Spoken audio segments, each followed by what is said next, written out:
As one of the defining features of the main character, Automail plays a particularly important role in the world of Fullmetal Alchemist, serving as both a prosthetic to allow individuals who have lost a limb to function at a high efficiency and a weapon in the right hands. Automail was supposedly designed for military use first, starting out as a mechanized armor before its usefulness for everyday use was found. That said, we only know this through the shorts that came with the Conqueror of Shambhala DVD, so take that as you will.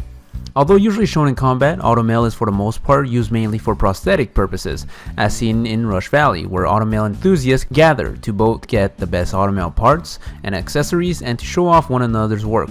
What's interesting is that both prosthetics and Automail exist within this universe, and while Automail allows a greater sense of control, most opt for the standard prosthetics, not only because it is much cheaper, but also because there is a difficult and painful learning curve to use the Automail gracefully, as there needs to be a manual attachment of the Automail part to one's nervous system. In fact, Edward, who managed to master the Automail in record time, still took 6 months, while most would take upwards of 3 years to achieve the same proficiency. Automail indeed becomes part of one's body, as sensations are still felt.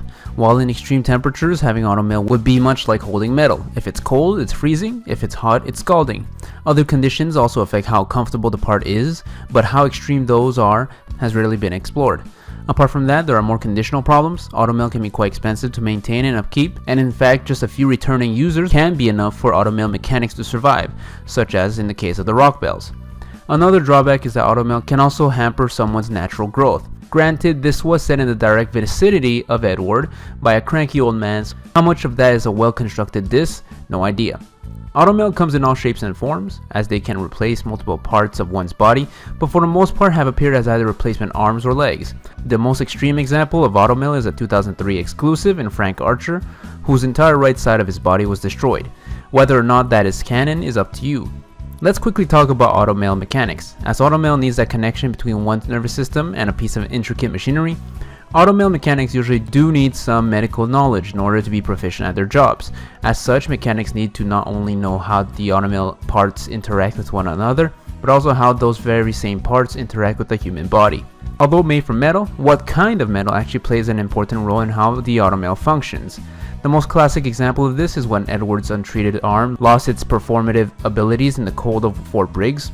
A full steel Automail, like in Edward's first appearance, is sturdier.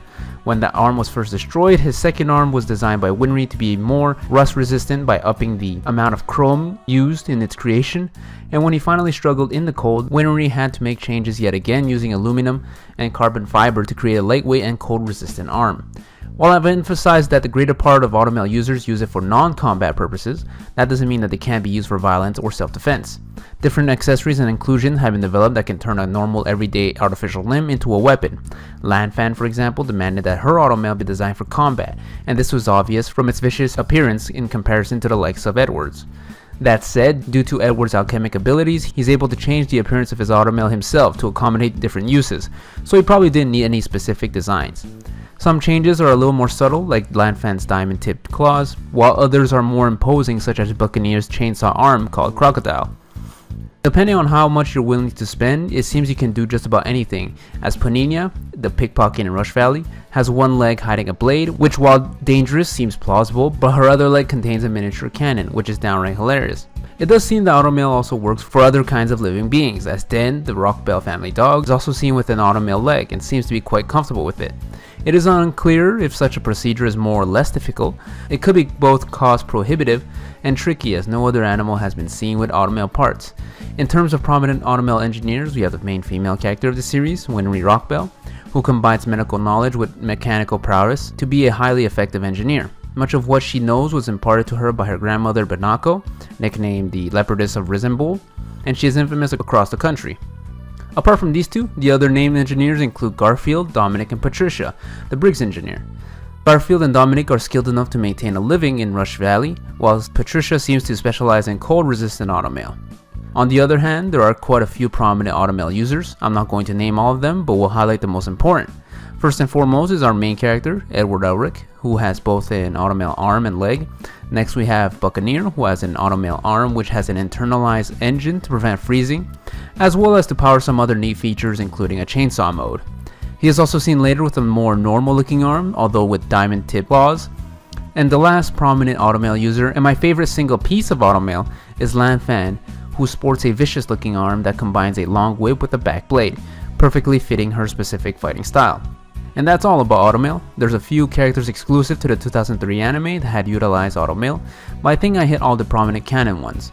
Automail is in an interesting place in the Fullmetal Alchemist universe, and with that, we are done with Fullmetal Alchemist month.